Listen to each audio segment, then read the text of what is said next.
Blog Talk Radio.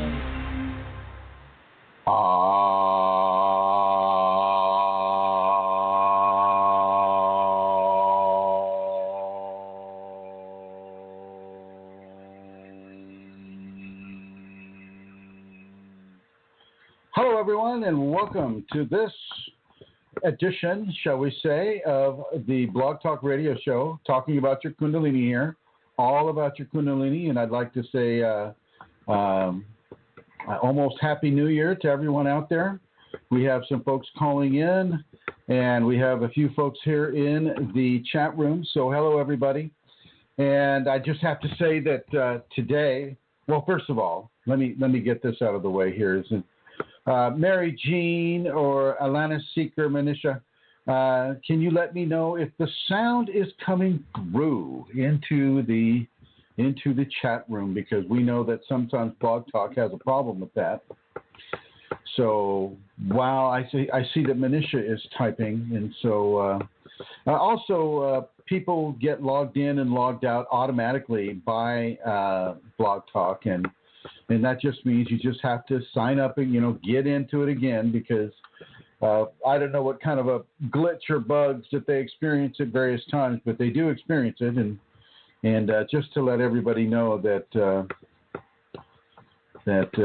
this does occur. So far I still have Manisha there. I wonder if anybody can write to me by typing that the sound is okay. That I can see that they just bumped Manisha off. Alana Seekers looks like the last one there who can respond.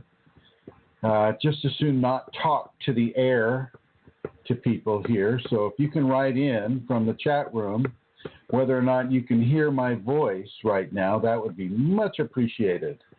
In the meantime, I'd like to welcome the 347 area code, the 360 area code, and the 952 area code. Hello, everybody. Mary Jean, thank you. Loud and clear. Very good, very good. Well, let's go ahead and begin. I know that in the Western world, the technologically, how do I say this? The people that are depending more on technology than on the natural world. I know that everybody, a lot of people there have just come out of Christmas, and I hope it all went well for you. I know that it can be challenging sometimes if you don't have enough money and you're feeling all of that pressure and that the societal pressure, the familiar pressure, social pressure to buy gifts for people. I hope that went well for you, but if it didn't, I don't want you to hang on to it. I don't want you to hang on to it. This is not something that I feel is the most important thing with regards to your Kundalini awakening situation. The most important thing that you have to give within a Kundalini awakened context is your radiance. So the more radiance that you allow yourself to have, the more radiance that you have to give into the populations. I was working with a student just the other night, and this person is able to walk with the movement of the Shakti, but it requires them to bring themselves into a level of surrender and commitment that allows their ego to be set aside, and the Shakti, of course, comes right on in and fills in those spaces. And I want you who are listening, everybody who's in the chat room and on the telephone and on the computer listening right now, I'd like you to really consider that as a vector for bringing your radiance into your family, your friends, the population. This is the true gift. This is that which refuses the aging process upon your physical being. This is that which gives healing to people who you're merely standing next to. This is that holy combination. When you let the Shakti come through you, when you put your ego aside, you allow for great levels of healing to occur, not only for yourself, but for other people as well. And especially during this time of the year, in Europe and North, South America, Australia, and parts of Asia, Indian continent, it's very important for people to realize that the true gift really is the gift of love. The true gift really is the gift of the loving divine presence that we, as Kundalini awakened people, have to give. It's so amazingly important. So, for instance, when you're standing at that bus stop, or you're in a queue or a line at a store or a petrol station, gas station, the people that you're standing next to are partaking of your radiance. And I was having another conversation with the same student the other day, and how important it is for us to have our equilibrium, to contain our equilibrium, because it does play out into the radiance field. And it's very important for people to be mindful of that as well. And you can have 27 years of Kundalini and you'll still need to be mindful of that. I still need to be mindful of that. It's not as private as you might think. No, you can't see it. Sometimes you can feel it, and sometimes you can see it on another person. Typically the radiance, there are pockets of radiance that will be exposed upon the physical being, but typically the first area of radiance that is coming out from you will be in the eye sockets. You'll see the eyes begin, and the sockets of the eyes begin to take on at first it'll be a very filmy kind of light that will come through. Now I have to back up a little bit, and I have to give you the caveat. This is how I see it. Okay, this is what runs through my physical being. What runs through my physical being, what runs through your physical being may not be the same thing at all. Okay, so we need to definitely have a clarification with that. But typically what I see is the pockets begin to light up. Then I see the mouth area begin to light up and the nostril area begin to light up. Now, granted, most people are wearing clothing, and clothing will have a diminishing capacity as far as viewing the actual flesh of the individual. But the heart area will light up, the nipple area on both sexes will light up, and of course the reproductive areas of an individual will light up. The toes, the fingers, the palms of the hands will begin to light up. The soles of the feet will begin to light up. The knees will begin to light up, and the more fleshy areas begin to light up after that. This is what I see when I'm looking at a person having radiance. And I was just looking at a person having radiance just last night. So it's very important for you to understand the level of power that this gift that you're giving to other people has. And I know it's hard right now because for many of you listening to this, it's a non-physical event. It's not something that you can really tie your touch, your sight, your smell, your taste, your hearing into. Now, some of you can. Some of you that have the awakened format of the Kundalini, you can tie into it. You can kind of understand what I'm talking about. In many ways, it's a quality of energy that you can feel if you go into it. Like say with palms outstretched. I've had a lot of students, they like to walk around meadows and forested areas with their hands outstretched because they can feel the pulsations of the radiance of that life gives off. Or if you're at a sacred site or some sort of a highly spiritual site, well, in a lot of cases, like certainly in Ireland, some of these megaliths and stone circles, they still have spiritual energy emanating from them, and you can actually open your palms and you can feel that energetic signature come upon your open chakras in the palms of your hand. And a lot of people will kind of measure that. I get some sort of a sound here. I don't know what that is about. Let's see here. I'll try to clean this up a little bit. So yeah, people will measure spiritual radiance that way. With Kundalini radiance, you can also feel it with the palms of your hands, or you can also feel it impacting your face. You'll kind of feel, sometimes it feels like static electricity. And you'll feel it in the soles of your feet, the palms of your hand, the chest area, the mouth, the nose, the eyes, the reproductive areas.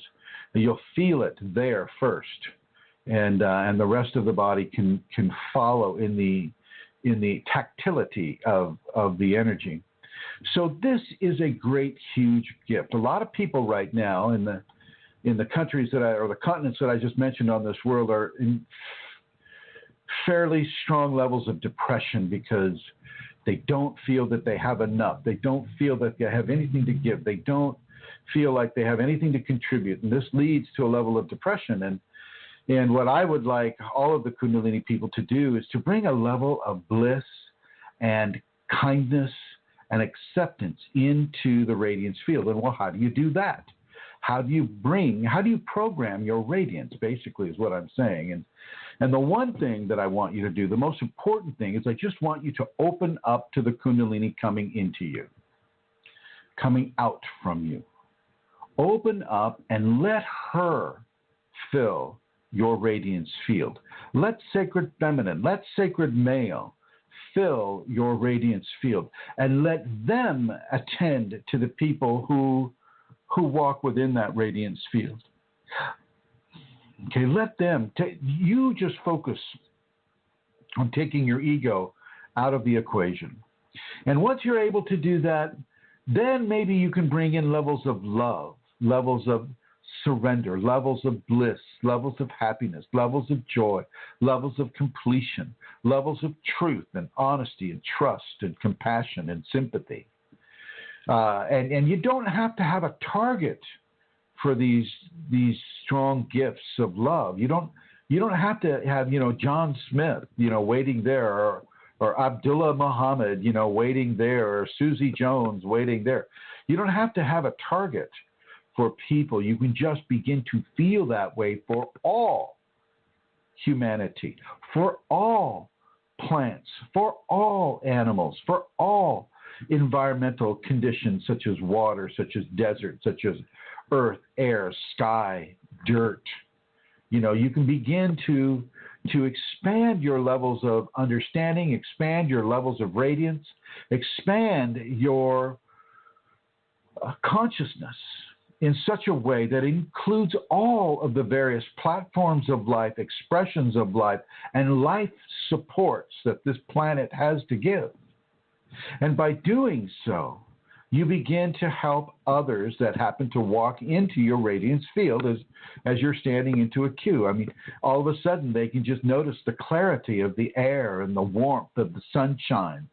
They can feel the crispiness of the temperature. They can begin to feel what it's like to feel good about breathing air into your lungs and to be able to walk upright without pain.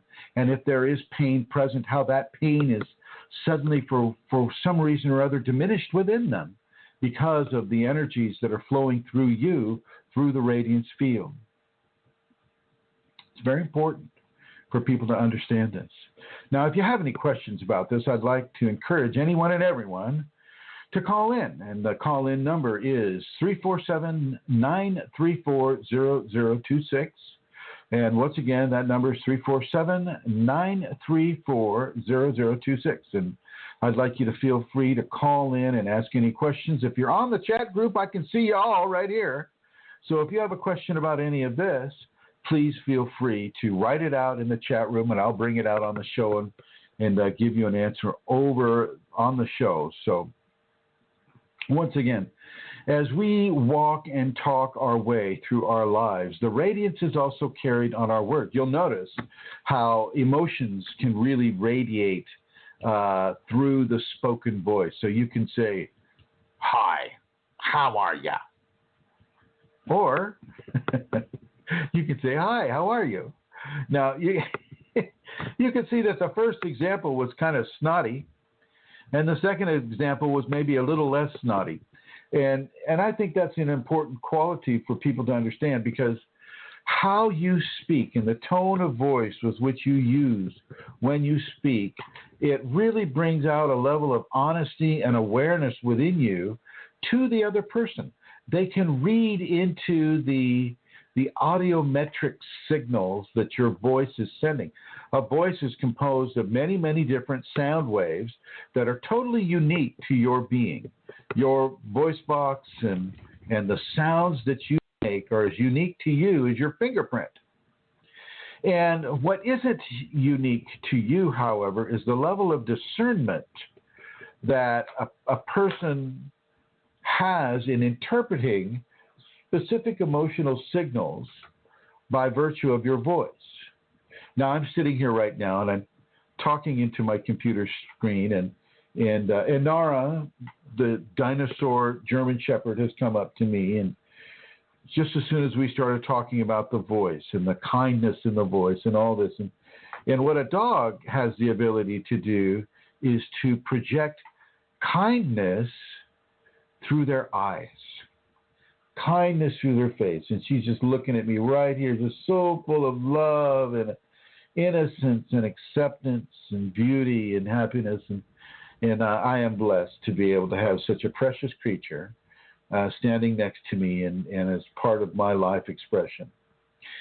It's, and so as you're talking to other people and as you're radiating the various qualities that I mentioned previously into that individual, you can also radiate it through your voice. You can say words. You can say words, and you can give communication from a vocal level that is very, very loving, that is very, very blissful, that carries levels of Kundalini radiance upon it.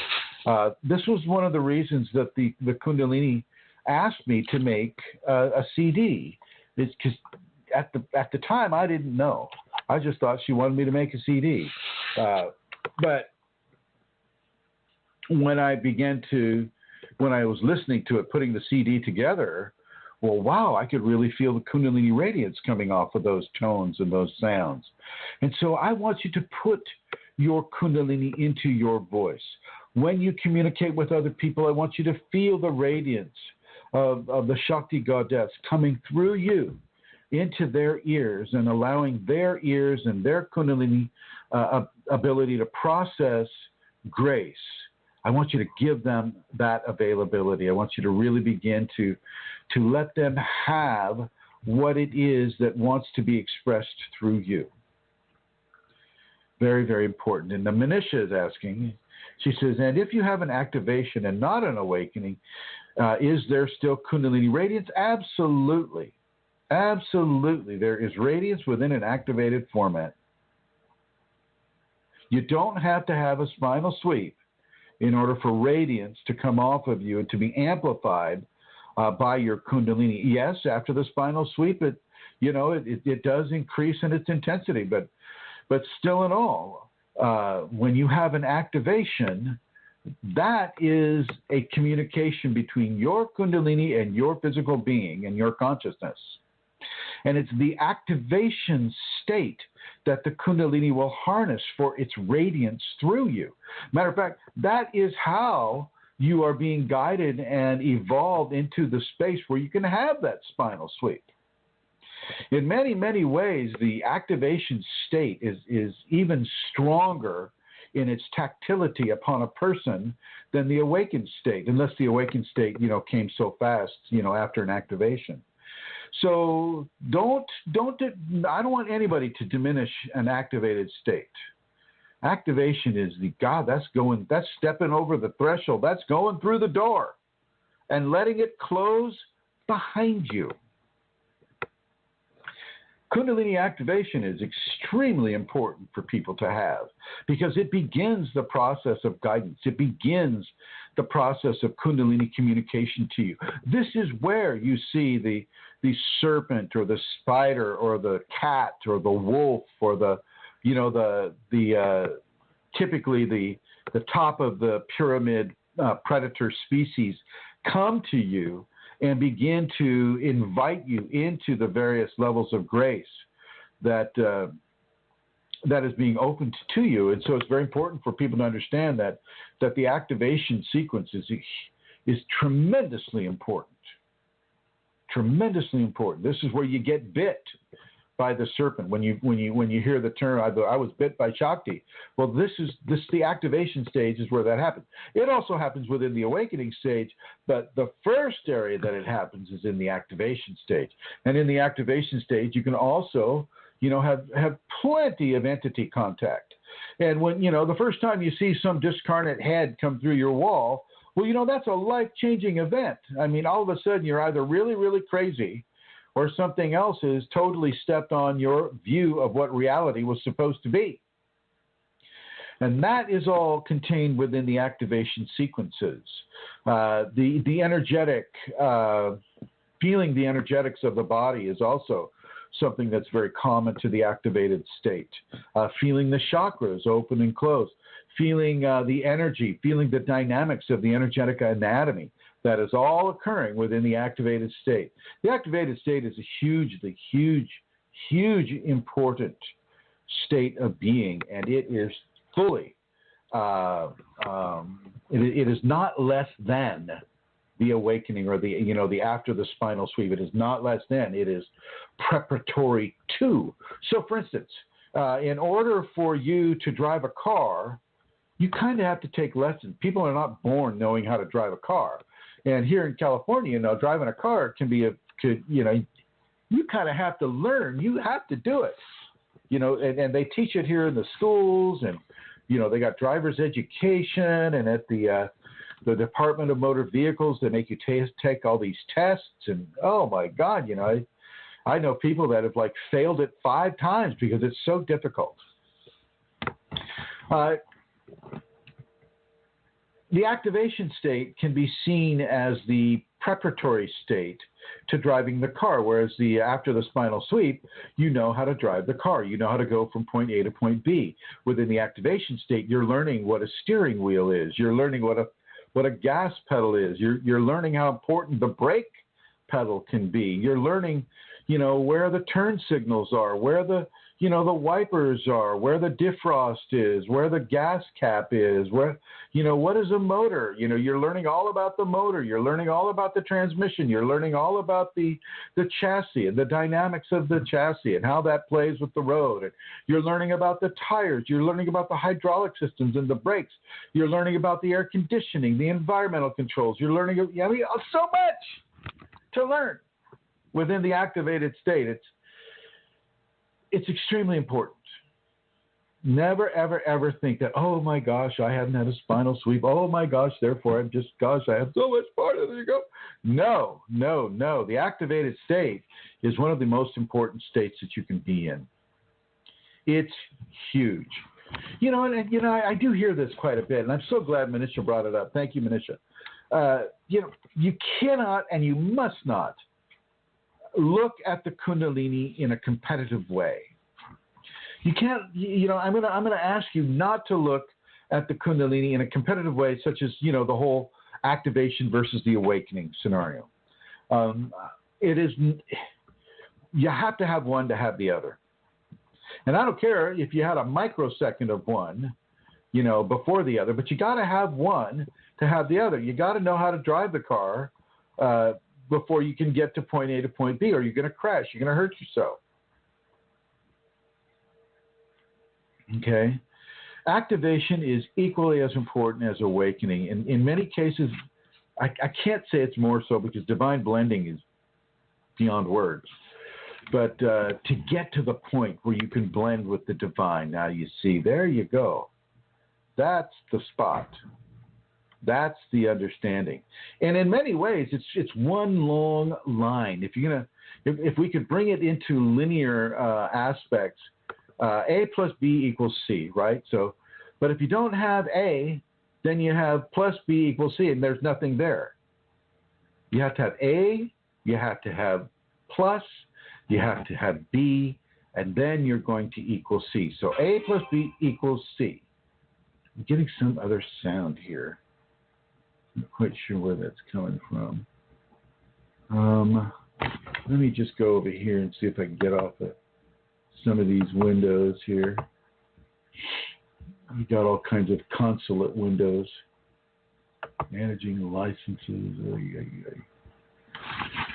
Anyway, so it's very important for people to understand how amazingly essential the activation state is. And it can last for years and years and years. Mine lasted for many years. Many years. I was in the activated state.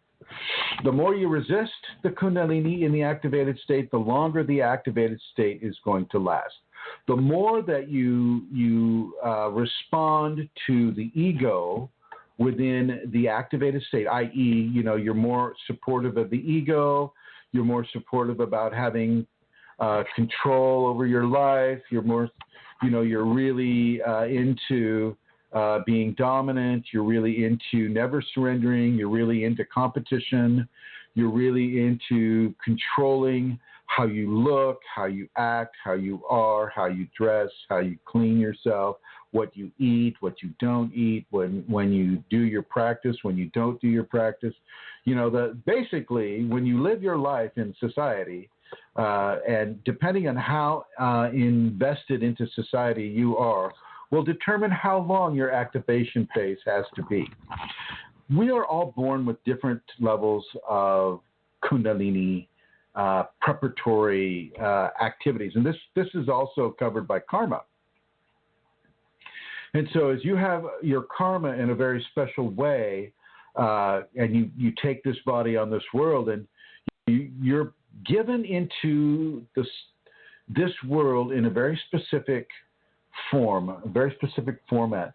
Some of you, will have parents that are teachers, and they're very much into the hardcore. You gotta study, you gotta do your homework, and when they're raising you as a child, it says, "Oh, honey, look at how expanded their mind is getting. Oh, look at him study that leaf. Oh my God, he's gonna be such a genius." Going on and on and on. Or I'd say you're born into a family that is highly, highly religious, and let's say that your dad is the minister of the church, and so everybody looks up to your father, and you're expected to be absolutely perfect little people, within the rules of that religion, and so you're born into that, and you could be born into any kind of a strong spiritual belief system, and this will be part of the activation sequence for you, because it is an eventuality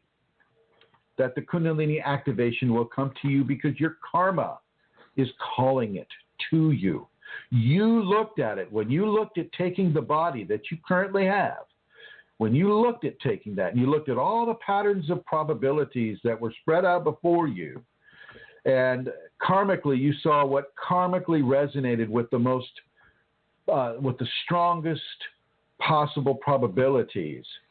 Well, then you took that body, and karma fulfilled its responsibilities with you, and brought you into a family scenario that was representative of specific karmic opportunities, karmic of redemption. Karma is always about redemption, and whether that's a positive redemption or a negative redemption, that's depending on what it is that your life is representing in a karmic nature at this time. I know I'm getting really technical here, and I apologize, but just kind of go with me. And if you're listening on your computer and you're listening, you're one of the people going into the archives, back it up and listen to my words again, because this is a stream. I'm streaming the Kundalini with this. So as you're being born into that family, and you're being born within those patterns of probability that represent karmic opportunities of redemption, this is also feeding into a Kundalini continuum for the individual.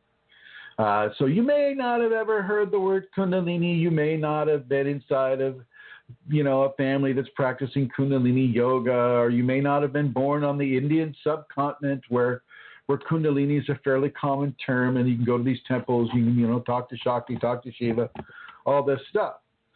You may have been born like me, in Walnut Creek, California, and to a parent that was going to, have a very challenging time raising her 4 kids and, have 3 or 4 jobs just to put food on the table and pay rent and to be married 4 or 5 times and to really, really, really struggle hard with a lot of different life tests and you may be born inside of that family. You may be born inside of a very wealthy family where all of those things have been taken care of. You may, there's a huge spectrum of life circumstance that a person can be born into in order to achieve karmic redemption. But it's all going to lead to that activation of Kundalini. Not the awakening, but the activation towards the awakening. So karmically, the Kundalini activated state is supremely important. That is the targeted area from a divine standpoint. This is where all the little brooks and the little streams and the rivers, they're all leading to that ocean of the Kundalini activation, and it may take years and years and years. You may be in your 80s before you begin the activation sequence, but it doesn't matter. It doesn't matter how old you are. It matters that you do it, that you respond to it. Okay. The activation stage is exceptionally important for those of you that have, shall we say, a very, very, very strong potential for Kundalini expression beyond what maybe your Kundalini brothers and sisters may have. You'll probably stay into the activated state longer than a person that doesn't have that specific agenda that the Shakti has coming through you. For some of you, as you go through your activated state, levels of energy are building up behind you. I was speaking to Brooke Robertson about this the other day. It's just like, I can see a huge reservoir of energy building up into this, you just look at the immensity of the energy that will flow once certain areas are refined. And wow, it's just going to blow you away. And for her, I'm going to bring her on board right now. Hello, Brooke. Hi. Can you hear me? How does it feel? Yep, we can hear you loud and clear. 4x4. Roger that. Copy. Copy that. So how do you feel? How does it feel to have all that energy storing up behind you? Oh, it feels great. It feels wonderful. It's building. I love it. It's challenging. This topic is very sketchy too because it just goes into I think it's ground that needs to be covered. But the activation stage is so important because it's such a time for preparation and refinement and purification, and our ground has to be covered. And I know this is true with my situation.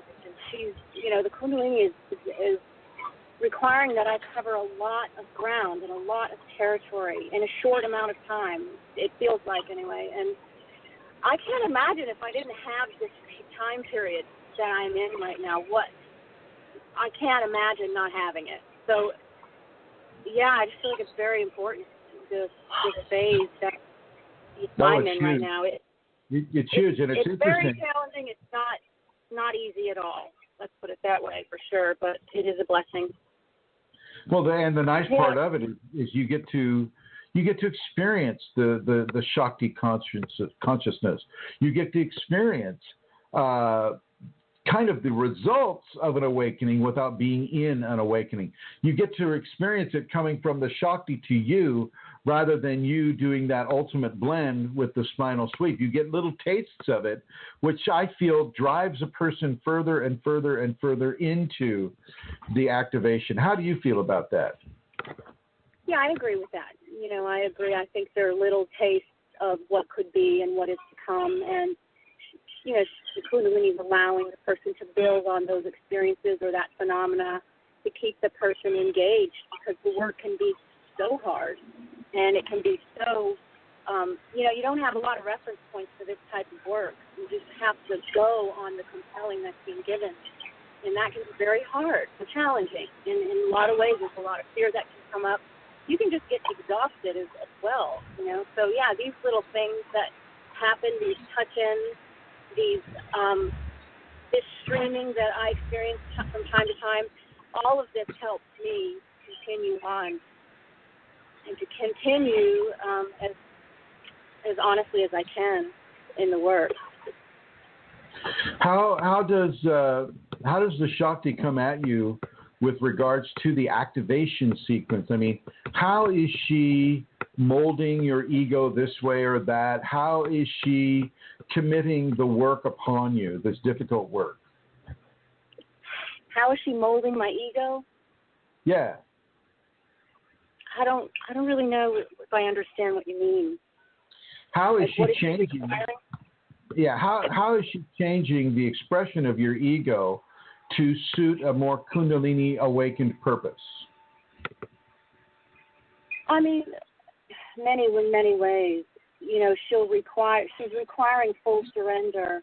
And, I think what comes to mind right now is just this movement that I've been doing, this streaming of this movement, this practice of very specific surrendered movements that are slow, and it's almost like an offering devotion. And in that, my personality is being changed. I can feel certain psychological. She's changing some of the psychology, some of the personality, with just me giving this practice. So I feel certain practices that you're downloaded or you're given to do, you're compelled to do, she come in and change in those ways, and you utilize it in those ways. And that's one example. Can you describe the Kundalini streaming movement again to people and who may not understand what you're talking about? People aren't going to probably understand it. I'm writing about it right now. I think it's actually hard for me to articulate. So I mean, I don't know if I can do any better than I did, but basically Go ahead. Basically, I'm being given to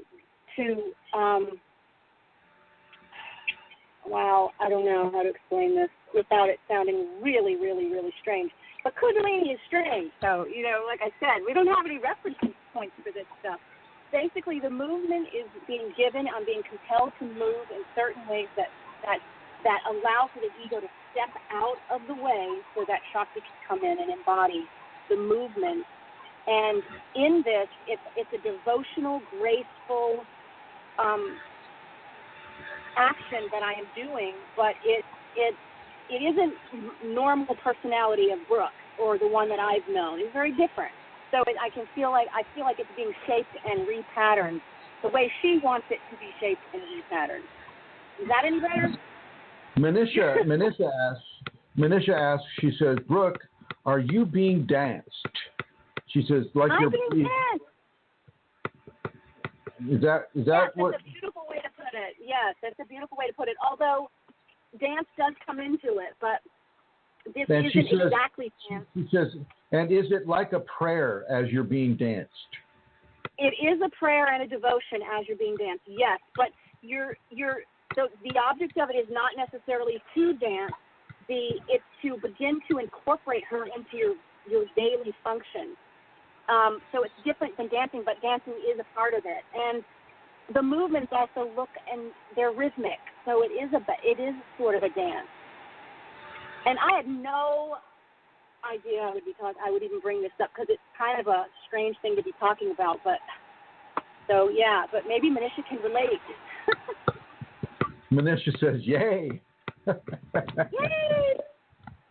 Very cool. So and there's when I view you doing this, Brooke, and there's a very strong regality, a very regal, royal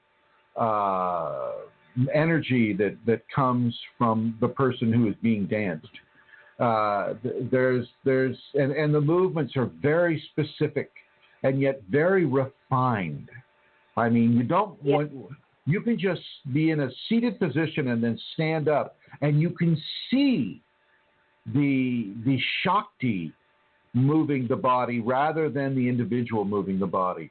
You can see it, and you can see and feel the Shakti will literally begin to fill up the room as this person is. It's a wonderful way to allow for the Shakti to come in and embody. It is a wonderful way to learn how to do it, to release the ego, let the ego step out of the way. I mean, I'm just discovering this and practicing this right now. So it's kind of exciting for me, but it definitely entails, it's not a trying, it's a releasing into it. And Manisha says, she says, this has happened to me. It is like stepping aside and giving room. Yes. Would you agree? Yes. Yes, that's beautiful. Yes.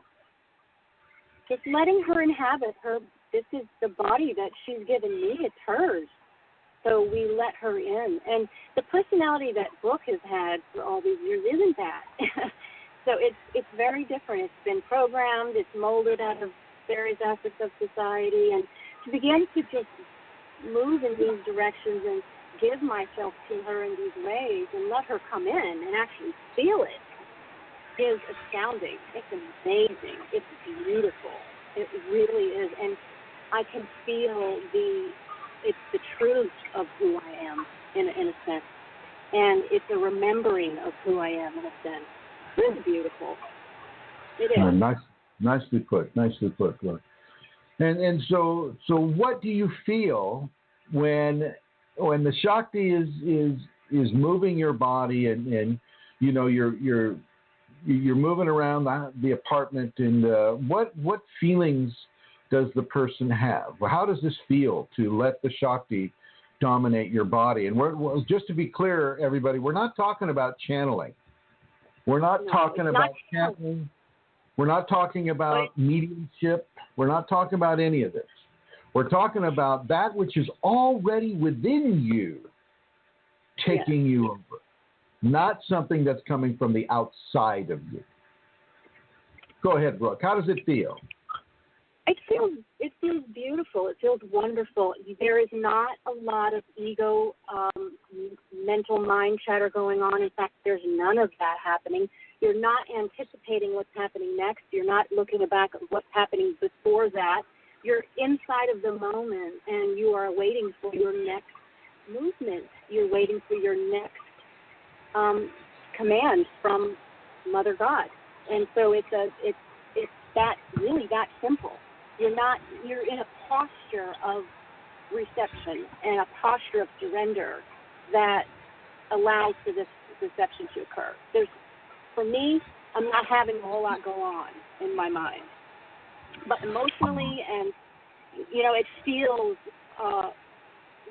it feels so right. It feels so, when you look at it, if somebody were to look at me doing it, they would think, this woman has, lost her mind. But when you allow yourself and give yourself permission to do this, do something like for me, I began to feel how right it feels so right. It's almost like a relief. It's like you want to do this. You really do. You give yourself permission to do it. No, it's a beautiful, beautiful description, Brooke, and very, very true. I mean, you are literally waiting for the next command, and when you're waiting, so let's just say the Shakti is streaming through you, streaming through your body, commanding you to do a certain movement. So she says, get up out of the chair and stand.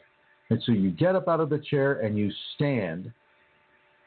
You don't shuffle your feet. You don't, move your weight from one foot to the other. You're not impatiently waiting. You're not, wondering, where the next, cup of ice cream is coming from. You're not wondering what your kids are doing. You're not wondering what your pet is doing. Do you need to feed them? You're not wondering about anything. You're in a complete level of neutrality that is just waiting for the next command. You're like a robot. you're sitting, you're in your body, you're standing, and she's streaming through you, and you're waiting for her next command of you. Is that how it feels for you, Brooke? Yeah, it's very respectful. It's very reverent. It's very, it's very disciplined and graceful, and you're offering those finer sacred qualities of yourself in your simple movement and your respect for being there, for even being able to be there and breathing. That's the level of respect that is there. And you begin to generate through that respect and that sacredness a certain level of connection to her. And she will come, she can embody in those ways. I think you use as little amount of energy as possible.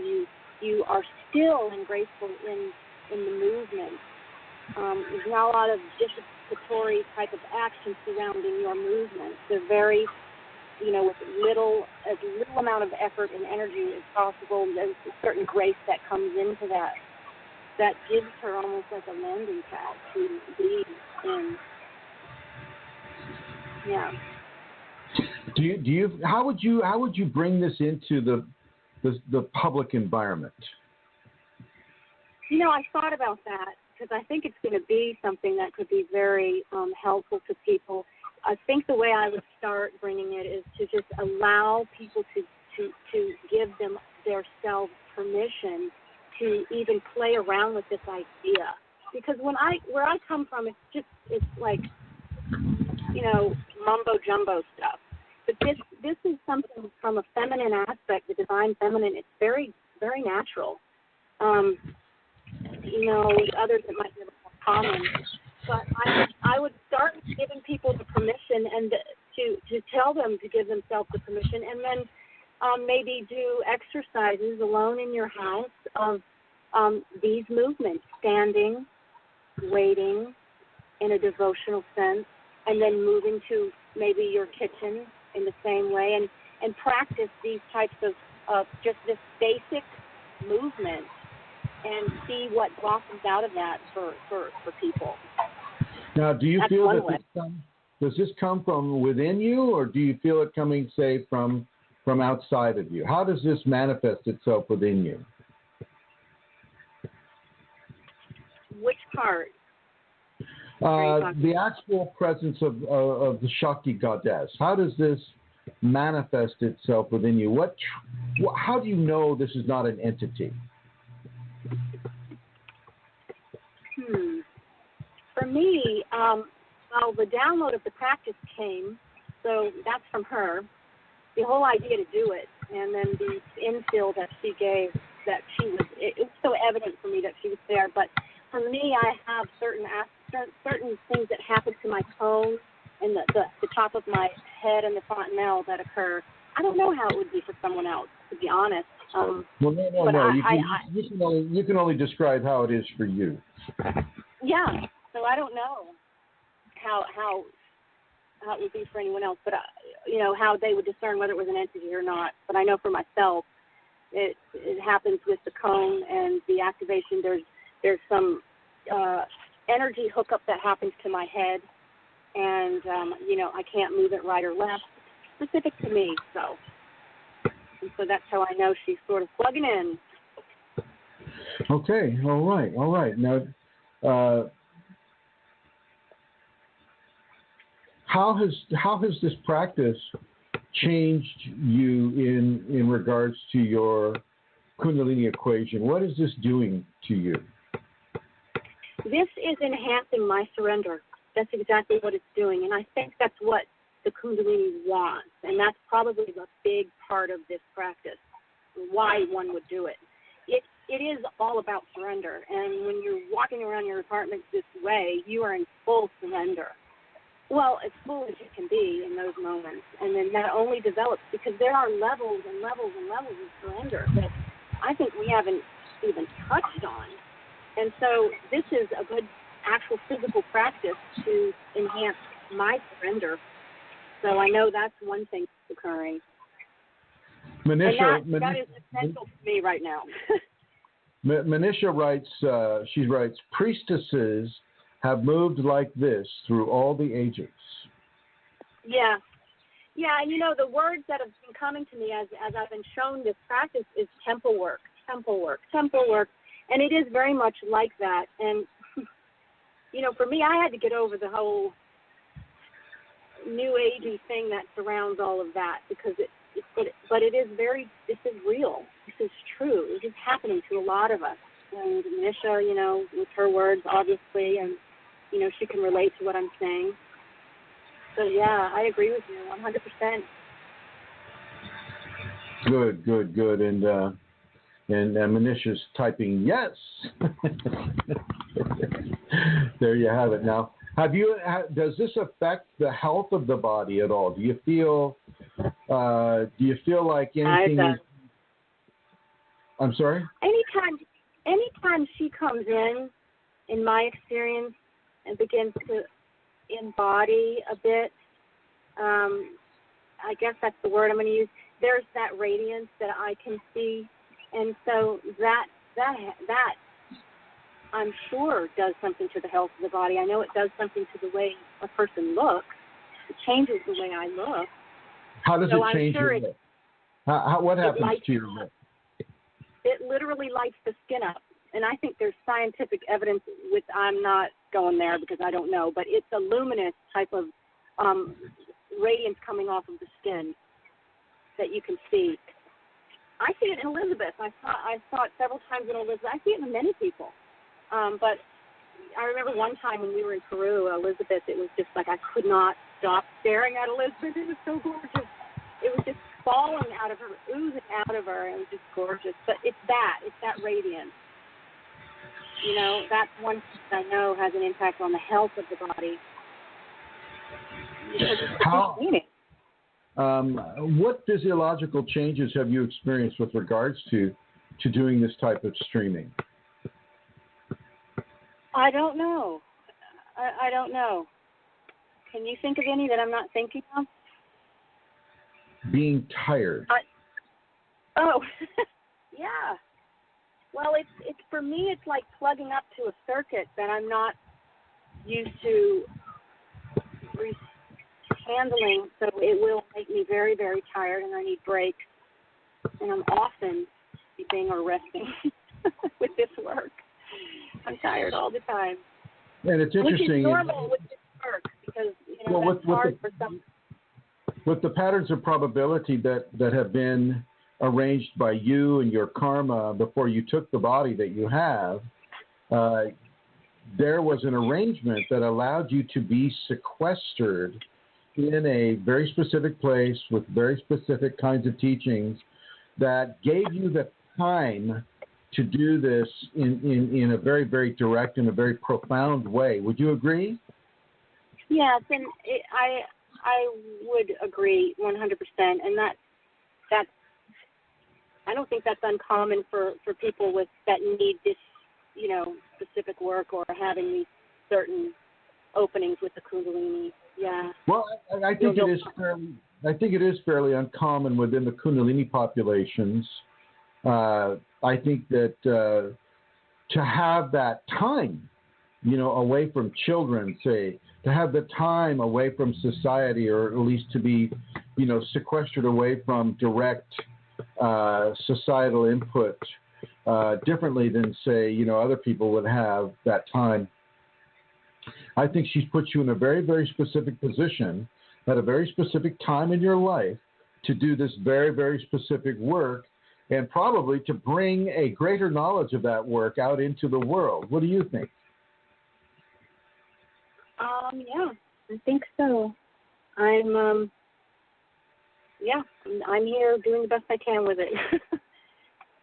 And I have to ask you. Go ahead. The sequestering and all of that, and it's been. I've questioned it myself because it's kind of been a bit odd for me, and but I think the more I'm okay with it and I'm understanding it and receiving why it's been like that, the better I'm doing with that part of it. I mean, that's been challenging for me. But. Oh yeah. I just want people to understand that the Kundalini can basically orchestrate your life in such a way that she will take you right out of society. She'll take you right out of social responsibility. She'll put you in a position of enforced, in a way, enforced surrender through sequestration, or being, taken out of, being put into a small box that doesn't allow a lot of societal contact. And she will give you a very, very, very long, strong, specific level of teachings to bring you into this Kundalini awakening. What do you think, Brooke? Exactly. I agree 100%. Yes. Yep. And that's part of the activation phase. That's exactly right. That is part of the activation stage. So never let anybody diminish your activation stage, ladies and gentlemen. It's crucial. Yeah, it's crucial that's for the person. Yeah. You've got to work through the ego things, and How have you been able to work through, say, ego blockages? What's been happening with you in that area?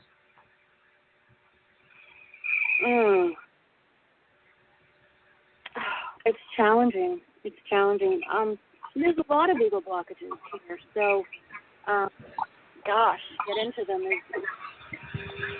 I don't know. I think one of the best ways to work through that is to just practice surrender over anything else. And analyzing, trying to sort it out and all that. It's just about surrender. That's the easiest way to move through these blockages. Have you experienced any kinds of specific blockage that your Kundalini would have you target specifically? Well, you must have something in mind. I don't know exactly what you're asking. You're trying to ask something you're not actually asking. Hang on a second now, Brooke. Hang on. I'm gonna go to a caller here. Just a second. Putting you in the blue. Okay. Hello, caller. How may I help you? You are live on the show. Hello, caller. 336-448-9311. Talking with you. Hello. Hello, caller. Hello, caller. Hello, how you doing? Hi, who is this? I'm Arsenio from North Carolina. Hi, Arsenio. Do you have a question or a comment you'd like to make? Actually, I'm really not sure. I don't have a question. I was just doing some research on the live airings, and Kundalini struck some interest in me. I don't know much about it. I think I've heard that word before, but I know it's more related to spiritual consciousness. So I did want to, It's related to what? Get some knowledge. What's it related to? Like spiritual consciousness. Oh yeah, absolutely. Well, would you like to just listen to the program? Absolutely. All right, put you in the listening mode, and thank you for calling in. No problem. Thank you. Okay. I don't have Centaura, ladies and gentlemen, here right now, and Centaura was not able to make it to the program, and so I have to do all this myself. And now we have Brooke back on the line here. Hi, Brooke. Hi, back on. Hey, thank you for your patience. How has this changed the way you relate from an ego perspective to your social environment that you when you're going shopping, if you go to a mall, you go to a store, you go to a farm, or, how has the Kundalini changed you by having you in such a very, very strongly focused teaching? I don't know.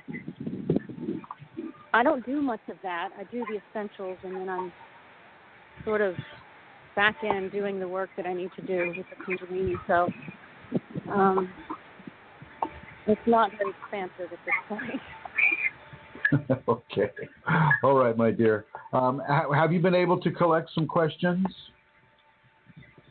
You know, I didn't see any. Okay. I looked on. We only had a few minutes to do that right before the show, so there weren't any on that I saw in the main group that I could find. So, and then I looked on the other groups, didn't see anything either. All right. Well, I'm going to bring our dear friend Elizabeth on, and I'm going to put you in the blue. Thank you for all of your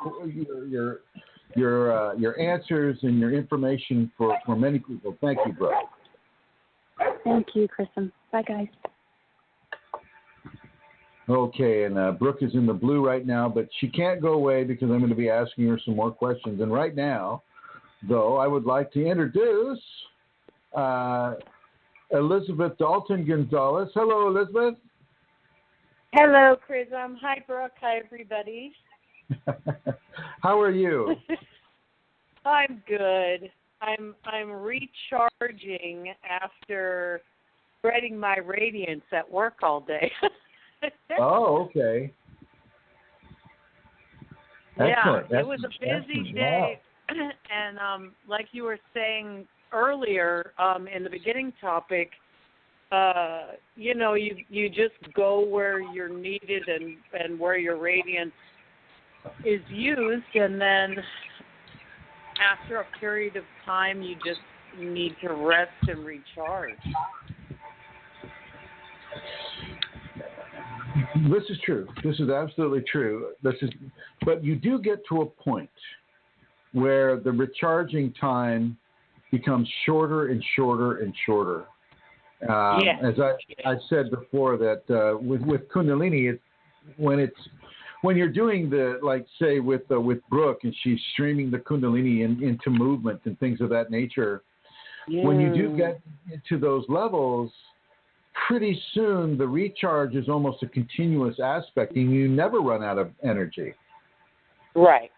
You never. Well, in regards to the movement, yes, and I think the only time where it's draining to me is when it's large groups of people and there's just only so much, I don't know. There's so much coming out and so many people today. It was just a busy day and there was like at least 100, if not more people in there. And so maybe it's just all of their energy too or something that when I get out of that, then it takes me, just a few minutes. But even just sitting for a half an hour listening to you and Brooke talk, of course, because of the Shakti also coming from your voices, but it just that alone recharged me. It made me feel better, and it was so interesting too. I wanted to ask a question about what you and Brooke were talking about with the spontaneous movement, and I know she's been getting it in relation to like healing also, but what's the difference between the spontaneous movement and a physical kriya? Is it still considered a kriya when it's spontaneous movement? I mean, isn't a kriya also spontaneous movement? I guess I'm trying to ask. A kriya is indeed a spontaneous movement. These movements that Brooke and I are talking about are not spontaneous in the sense of a kriya. These are intentional levels of surrender, which is opening a door through the ego blockage. For the Shakti, on a conscious level, you're consciously opening yourself and surrendering yourself to the Kundalini in a very conscious way, whereas a kriya is very much an unconscious type of thing. You don't get a choice. Okay. You don't get a choice. So I'm going to bring Brooke back on here and see if. Do you agree with that, Brooke? Yeah. You made yourself perfectly clear. Like I wouldn't know how to add anything to that. that was what I would have said. Yeah. Okay. And Manisha. I mean, does that make sense, Elizabeth? Yeah, Manisha says it's not a Kriya for her either. She says I hardly have any Kriyas. So yeah. Well, that's what I wondered, because I don't have a lot, if any, physical Kriyas or anything anymore. But I was lately during our healing sessions, I've been getting given to do these mantra type hand gestures, and that where it's just, but you are conscious. So those would not be Kriyas. Well, no, those I think would be Kriyas. Those are very specific movements that the Shakti is giving into you from, I think, a devotional or almost from I get the word Sanskriti reference point. This would be a Kriya.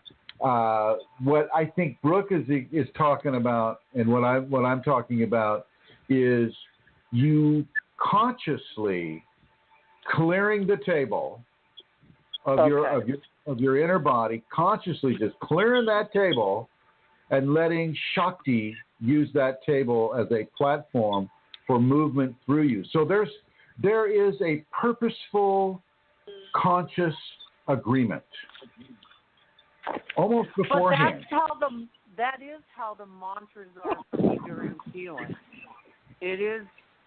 I am not doing the movements, but I am conscious that I'm doing them. Well, so you may be experiencing a level of streaming as well. Okay. Now, this is that's good to know the difference, because okay. One does you without your permission. Okay. The other one does you with your permission and agreement. Right. Okay. Yeah. What do you think, Brooke? Did you have something you want to add?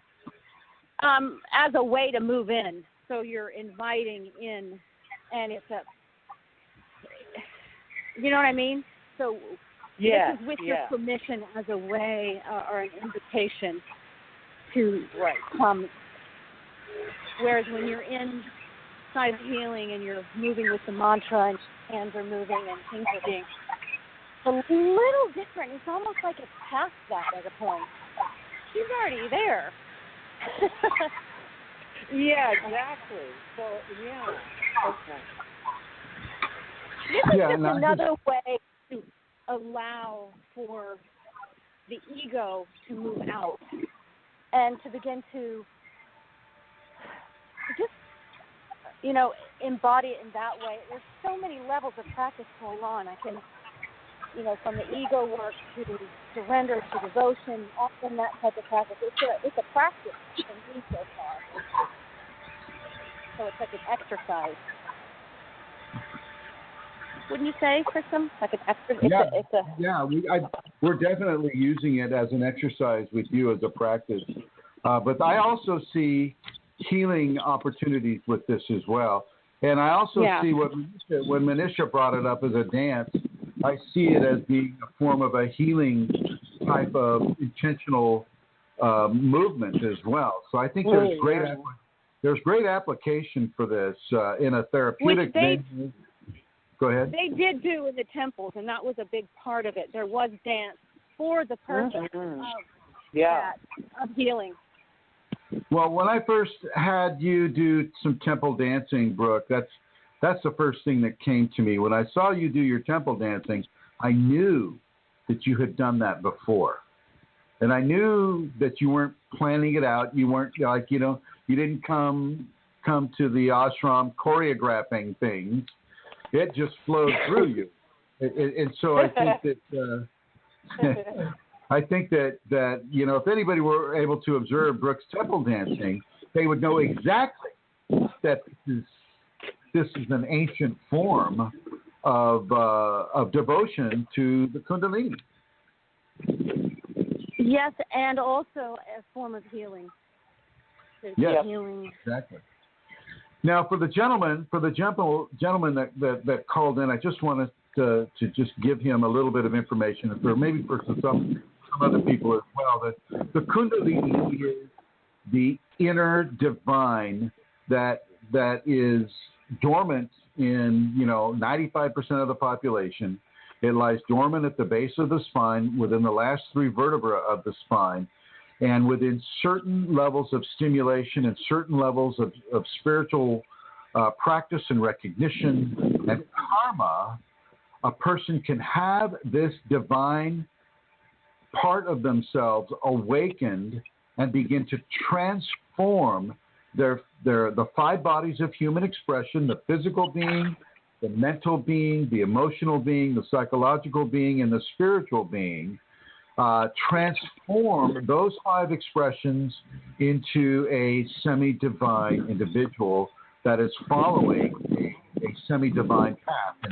And you can have reference point by just looking at some of the Catholic Christian saints or the Hindu saints, such as Ramakrishna, such as Sri Aurobindo, such as Yogananda, or if you go into the Christian areas, you can look at Saint Francis of Assisi. I'm going to put someone in. Let's see.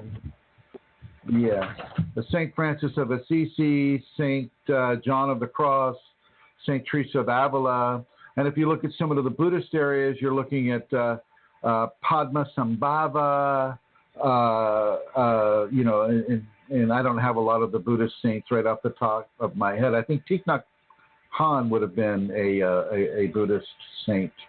But yeah, some of the strong Buddhist practitioners throughout the centuries, in addition to and many of the shamanic peoples have extremely powerful individuals helping them and guiding them, and so Shakti does have her foot in this world. It's just in the Western technological environment where that is a little more challenged. And so, sir, Kundalini is that force of the divine that is at the base of the spine, waiting for a person to have a karmic scenario open to activating it. So there we have it. I'm being assaulted by a dinosaur German Shepherd right now as we speak. Anyway, so well, I'd like to thank you both Elizabeth and Brooke, for coming on the program, and I'm going to ask you, Elizabeth, and Brooke, I'm going to put you in the blue just so you know. Thank you, my dear. Go for it. And I'm going to ask you if Lorania has anything that she would like to add off the top of your head. I don't think so. No. Okay. Nope. All right. Sorry. Okay. All right. And I'm going to put you in the blue, and I'm going to ask Brooke. Brooke, do you have anything that your Shakti would like to add to this program? No, thank you, Chrism. Okay. Very good. All right. And I have another person that looks like they may have called in, and I'm going to bring them onto the show. Hello, 952-303. Are you there? I am. It's Rosemary. Hey, Rosemary, how the heck are you? I'm listening. Okay. Do you have any questions or comments that you would like to make with regards to this? I know that from a Christian, a Catholic Christian standpoint, there are very specific movements that may be associated with the indwelling spirit. Have you experienced anything like that? Well, I'll tell you the closest that I could say about. But let me say about Teresa of Avila, it's almost I don't know that part about if there was that would almost be like a dance. But the people in the Catholic religion, it was mostly those who were spending a lot of time in prayer and meditation. And so they weren't doing that many physical except working in the fields and doing their work, in silence. And the funny part is that she would rise up from the community prayer, and this is well known as kind of a little chuckle. The sisters didn't know what was going on and just kept pulling at her feet to sit her down in the pew and sit still here now and pray with us. So she asked the Lord not to give her anything special. She didn't want anything special like that. I don't think he listened. But I think Francis of Assisi, just who he was out in the forest, in his, there's something about that comes to mind. I don't have any specifics. I was thinking in my own life, I've mentioned here already a couple times about the gathering the things for the Christmas tree. It was like a special dance for me of preparing for myself in my living room the beautiful tree and all that was speaking to me. And when I was at the places that I shop on those couple afternoons, it was a different experience, and I knew all of that desire and energy and the effectiveness of what I was doing. I knew what the source was, and it's very touching, and that's what I can see. Well, thank you, my dear. Yeah. Now, I remember I gave you the instruction to sleep under the Christmas tree, you and a bunch of other Kundalini people, because you are the true gifts to this world. Are you still doing it? I do once in a while. I sleep in my bed. It's a hard floor, and I had to figure out, because it's my house here, as Chrism knows, is a lot of windows, so it was much colder here. I wasn't expecting that, but I do. And what the other part I did was put a mirror there at the foot of the tree, and when I go by, I make sure I'm seeing myself and smiling and acknowledging, yes, I am a gift. That's a great idea. Wow. Yes. Well, I want anybody else who is party of that instruction to put a little mirror under their tree so that they can see themselves as they walk by. Excellent idea, Rosemary. Thank you. And I will put you into the blue, the Shiva blue, sacred male blue. And if anybody else has a question, now whether you're listening on in the chat room, or you're listening on your computer or on your telephone, your smartphone, feel free to call in. The number is 347-934-0026. 347-934-0026. And I'm going to go ahead and continue with this. This is all within the radiance topic that we were talking about. Radiance, Kundalini radiance is Kundalini consciousness. Kundalini consciousness is the expression of divine fields of energy through the mundane physical body. So we have Brooke and Manisha and Elizabeth talking about different movements. We have, and I'll get to your question, Alana Speaker. I just want you to know, but these movements are all being compelled from a divine source. This divine source is beginning to initiate specific levels of transformation for more of its conscious expression through these individuals than they normally would have had without, the Kundalini there. Just like, your next door neighbor or the person at the gas pump or somebody at the market or the store or at school or wherever. And so in a very, very specific way that the Kundalini knows to produce within the individual. And you got to remember that everybody has different karma. Everybody has a different divine blueprint that the Kundalini is following within them, because everybody has different karma.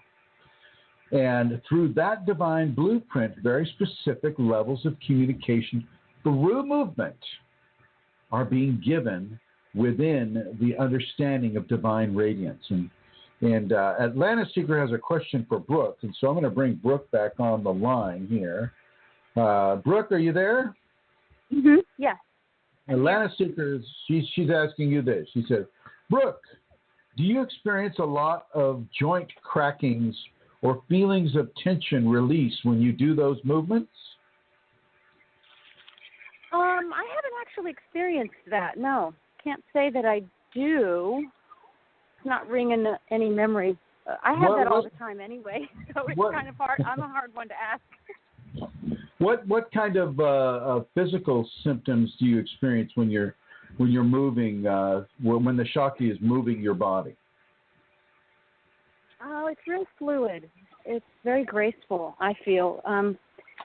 The primary thing that I feel is the top of my head is sort of, it's almost like there's a pole going through the top of my head, and I can't move the head really from right to left.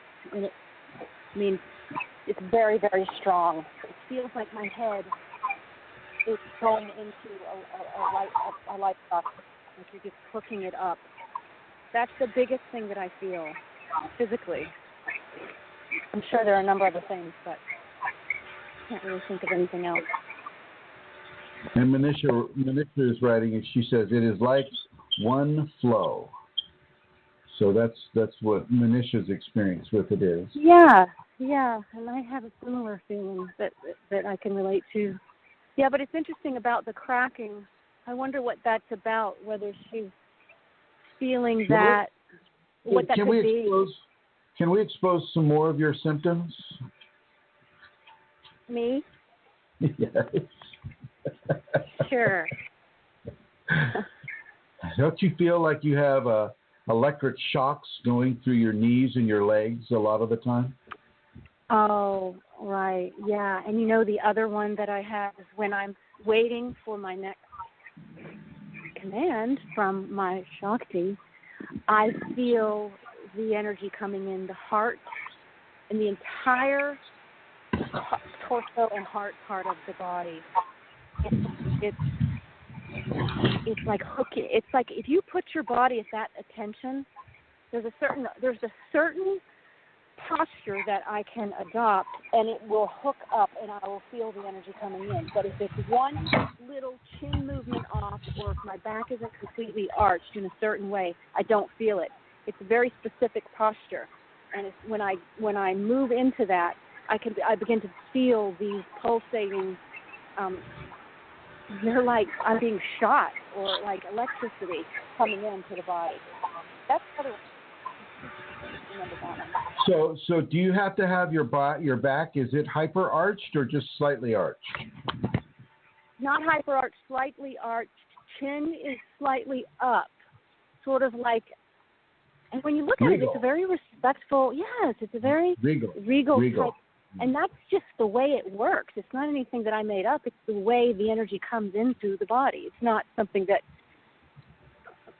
I just drummed up. It is the way I perceive and receive it. So, yeah, the back is arched, the chin is up, the hands are out, the palms are up, facing.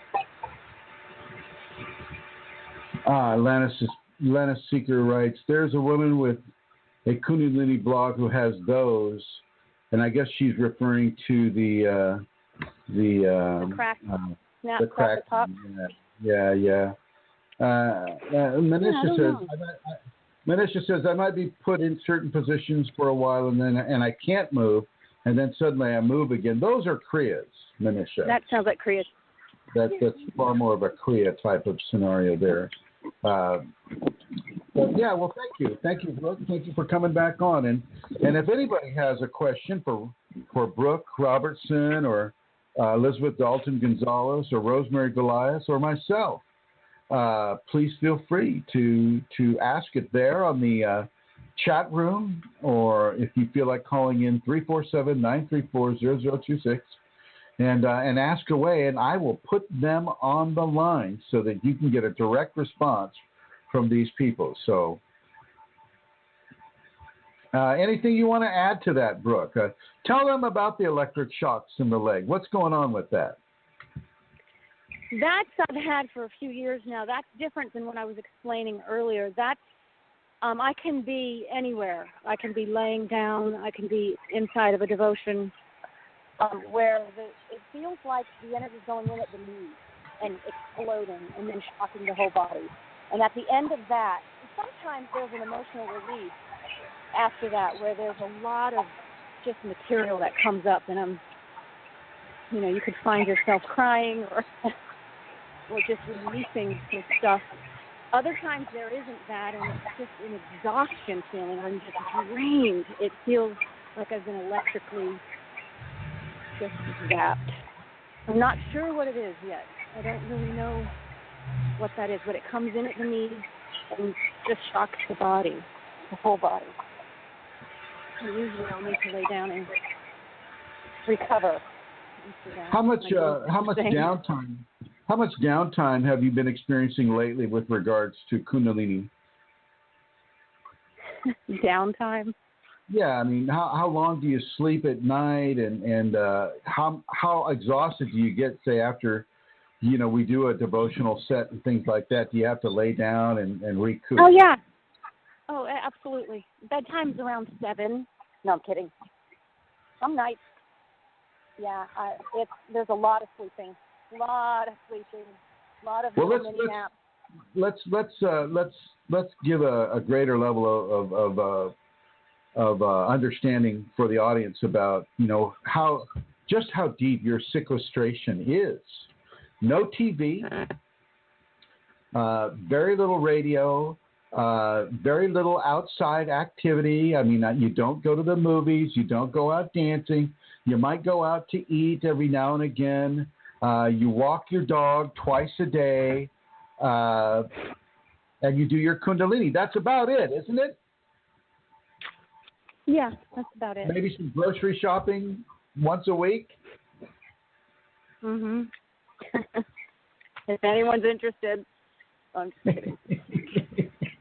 And this is, I mean, think about it, ladies and gentlemen. Think about what your life is like right now, and whether you have a family, whether you what kind of work you're doing. Brooke is not allowed to work. She is not allowed to entertain herself, except I think she gets to do some YouTubes if she's allowed. She doesn't get to go out at night very much. She does, she gets basically to eat, sleep, and do Kundalini, and that is it, folks. Think about that. How's that working for you, bro?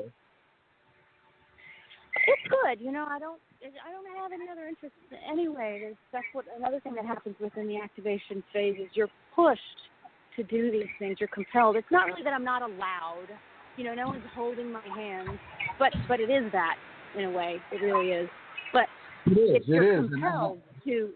And I think you're psychologically changed. I think you're psychologically changed to kind of not want to do those things. You can't do those things anymore. Yeah. It's not where you need to be putting the emphasis. Exactly. I want to thank you once again, Brooke, for coming on and answering these questions. Okay, all right. So there you have it, ladies and gentlemen. I mean, this is Kundalini Radiance that we're talking about right now. Radiance, once again, is the consciousness of the divine infusing the physical mechanism, and as that consciousness, that divine consciousness comes through the physical body, it comes through as a substantial, tangible, energetic force. Like a tactile laser that is filled with emotions, with wisdom, with teaching, with healing. It's this compact and yet extremely vibrant, broad, interactive field of energy that comes omnidirectionally off of a Kundalini activated or awakened individual. And this is what we're moving through every day, 24/7. This is what Brooke and Elizabeth and Rosemary, myself, and other people listening here, Katie, Paulson, and Galarno, and Emma Travis, and and Michelle Ranger. You know, these people, a lot of people have this going on all the time. Mary Jean, Atlantis Seeker. These are the people that have this going on all the time in various ways. It's not all going to be like Brooke. It's not all going to be like Elizabeth or Rosemary, Chrism or Manisha or anybody. It's going to be the blueprint that the divine is following within those individuals.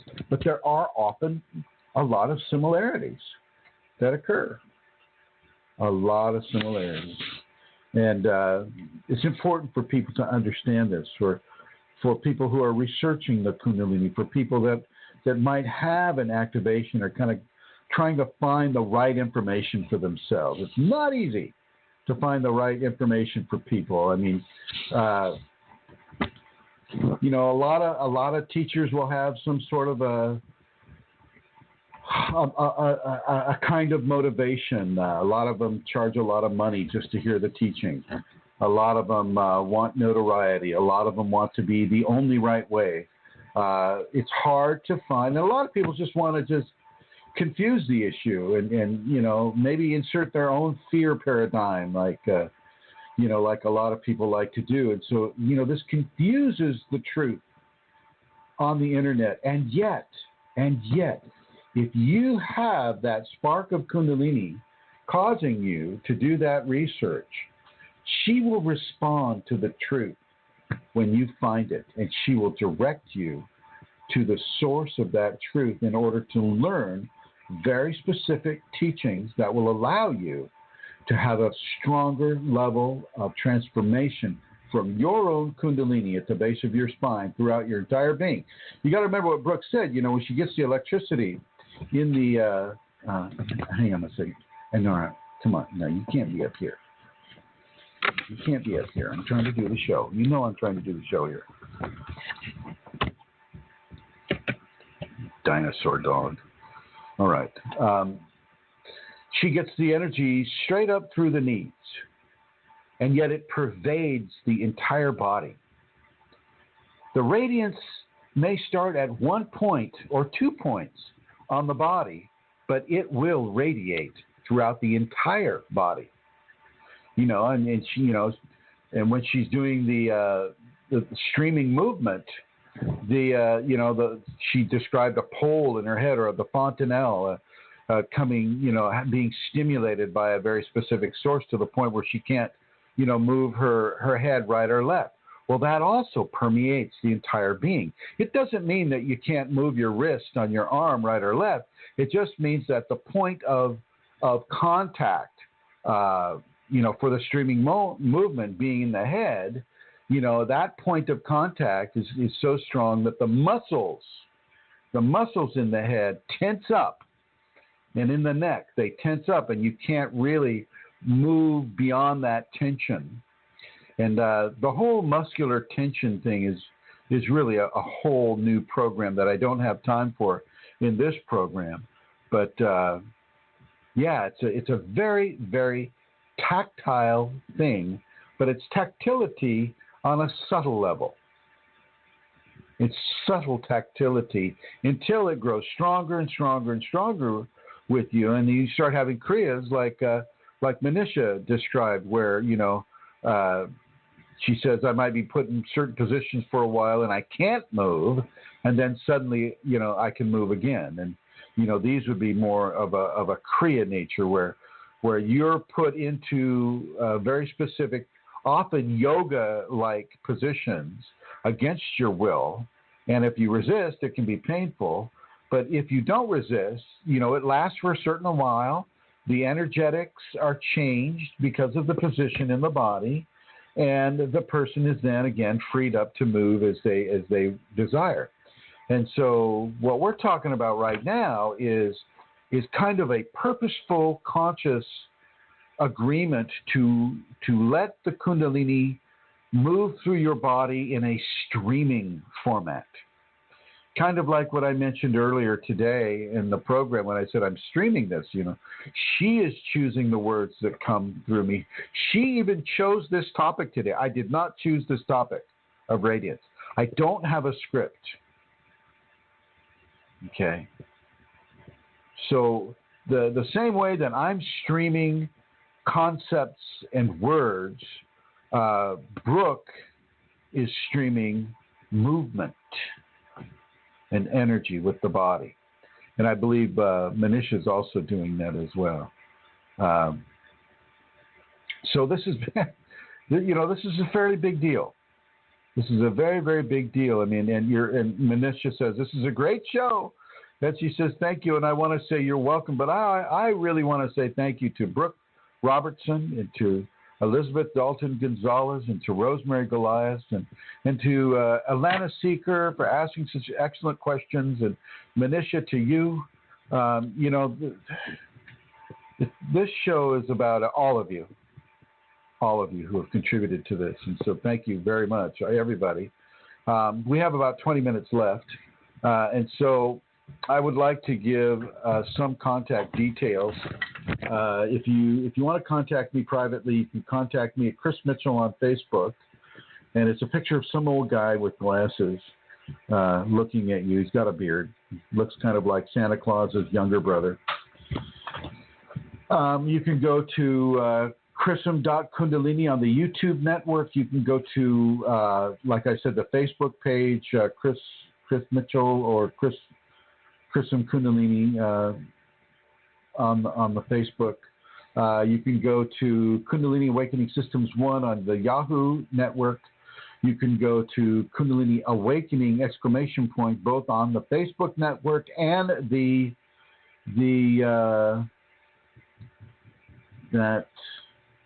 that thing that Google has, Google Plus networks, I guess is what it's called. You can contact me privately at kfireforall, KFIREFORALL at yahoo.com, and you can also privately contact me on any of those networks that have been stated. And don't stop your research. Don't stop your application. Those of you who are listening, make room for the Shakti to move you. Remember what we're talking about. This is not an outside in. This is an inside out force. And remember, it would never, ever, ever, ever have you hurt yourself or hurt anybody else. It would never, ever, ever have you hurt an animal or an insect or somebody else's property. Remember that. Remember that within the understanding of Kundalini, it is divine. It is of the divine natures. And these divine natures are based in love and respect and kindness and consideration and tolerance and patience and honesty and truth, compassion, sympathy, healing, service. These are the qualities that the Kundalini will come through. These and more. I'm only listing a few of the qualities. Discernment is also there. Self-discipline is also there. Willing to allow yourself to be changed, like self-transformation. Willing to give yourself completely into a total modality of surrender, like Brooke is being asked to do, and Rosemary and Elizabeth Dalton Gonzalez are all being asked to go into a completely total specific mode of surrender, not only to the Kundalini, but also to their teacher in many respects, who is himself or herself surrendered to the Kundalini. So it all goes back to the Kundalini. It's just when you have a corporeal, a physical teacher, that pushes ego buttons that the non-corporeal Kundalini, it pushes different buttons. And so that's why she gives you a teacher. Sometimes you need to hear that you're operating way too much from an egotistic standpoint. Sometimes you need to hear that from a physical being, not only because it may be true, it probably is true, but also because to hear it from another human being presses and conditions the ego in different ways. Typically, if somebody came up and said, "Hey, you're not walking the right way. You gotta walk this way over here, not that way. You're walking the wrong way." Your ego is going to get that middle finger ready. Not that any of us would know anything about that, but you know, for some people that might occur. And so there's a very, very specific level of stimulation to the ego by a physical teacher that isn't as accessible within just the energetic or the spiritual consciousness format. Don't get me wrong; she can do this in the dream state too, but you know she has teachers on this world, and that is important, or she wouldn't have them. And so you've got to pay attention to them. You've got to honor them, and you've got to pay attention, to really understand that Shakti herself has given you to a very specific flesh teacher, whoever that may be, and that you do need to pay attention to what they say and be in levels of we'll just leave it at that. Be in levels of surrender. And real. Make it real. Don't make it fake. Don't think that you can put one over on the Shakti Kundalini and say that you're paying attention to someone when you're truly not. Or say a surrender, that, I surrender to this or that, when you really don't. Just because you say it and the words come out of your mouth doesn't mean that you're not just giving lip service to the Kundalini. You don't want to give lip service to the Kundalini. If the Kunalini has you say a mantra like, I give myself to my teacher, my Kundalini, I give control of myself to my teacher, I give, this, and that, and you go through this entire long mantra and then don't really mean it or don't demonstrate that, you're basically just lying to the Kundalini. This is why there is a necessity for ego transition and ego refinement within that transition. Don't think it's like Santa Claus. He knows when you're sleeping. He knows when you're bad or good, right? So this is a real deal because the Kundalini is in you already. It's been in you since birth. It knows what you're thinking. It knows whether you're truthful or not.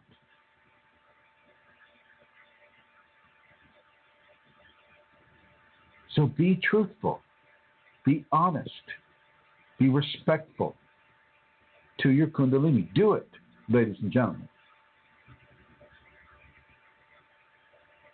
Don't lie to this divine force within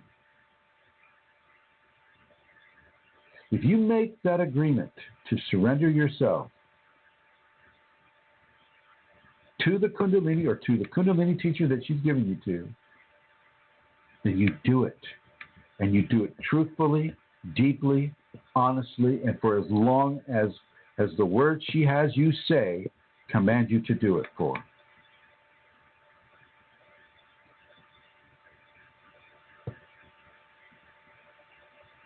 Very important. Very important. All right, everybody. I just want to thank you. Thank you all for joining me. Thank you for people in the archives joining us.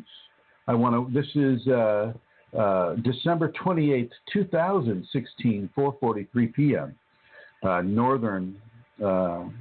North American continent, planet Earth, soul system in the Milky Way galaxy. And I would like to thank everybody for joining us. And may you have a blessed, happy New Year. May the coming New Year be full of love and beauty and kindness and blessings and Kundalini infusion for you. And remember, Kundalini is with us through all of our happiness and all of our sadness and all of our challenges. And if this next year offers you challenge, you just go straight to your Kundalini and ask her how you should deal with it. And she will give you that assistance. And I want to thank you all for joining this program. And I will go ahead and end it a little bit earlier, about 15 minutes from the end. And I will end it at that time. If you do wish to donate to the teachings that I give, you can go to Ascension-Kundalini at blogspot.com, or you can go to kas1uk.com, or you can go to what's that other one? Chrism Kundalini at blogspot.com. And there's a PayPal donate button. You can donate any amount. Is gratefully appreciated, and will help this information to come into a wider venue.